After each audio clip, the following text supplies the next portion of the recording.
দেশের চলমান পরিস্থিতিতে বাংলাদেশ হিন্দু বৌদ্ধ খ্রিস্টান কল্যাণ ফ্রন্ট লালমনিরহাট জেলা শাখার উদ্যোগে রবিবার জেলার মিশন মোড়ে এক সম্প্রীতি সমাবেশ অনুষ্ঠিত হয়েছে। লালমনিরহাট জেলা হিন্দু জনগোষ্ঠীর অংশগ্রহণে এ সমাবেশে প্রধান অতিথি হিসেবে উপস্থিত থেকে বক্তব্য রাখেন বিএনপির কেন্দ্রীয় নির্বাহী কমিটির রংপুর বিভাগীয় সাংগঠনিক সম্পাদক আসাদুল হাবিব দুলু।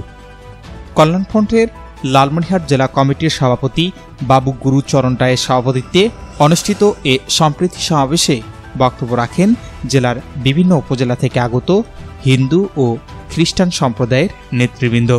এতে ফ্রন্টের সাধারণ সম্পাদক অনিন্দ কুমার রায়, সাংগঠনিক অ্যাডওয়ার্ড কমল রায় উপস্থিত ছিলেন। এ সময় বক্তারা লালমনিরহাটে হিন্দু জনগোষ্ঠীর ওপর কোনো সহিংস ঘটনা না ঘটায় সবাইকে ধন্যবাদ জানান।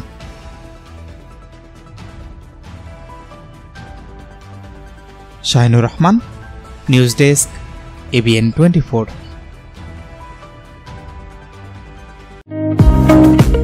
আলম সার প্যালেস, এখানে TV, fridge, rod, cement, shallow machine ও পাওয়ার টিলার সহজ কিস্তিতে বিক্রি করা হয়।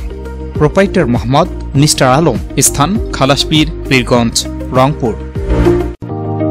ইজি বাই ইলেকট্রনিক্স, এখানে খুচরা ও পাইকারি এবং সহজ কিস্তিতে সিঙ্গার, যমুনা ও অল্টারনেট ফ্রিজ সহ সকল পণ্য বিক্রি করা হয়। প্রোপাইটার মোহাম্মদ আব্দুর রাজ্জাক মণ্ডল, স্থান উপজেলা পরিষদ সংলগ্ন, জামতলা রোড, পীরগঞ্জ, রংপুর।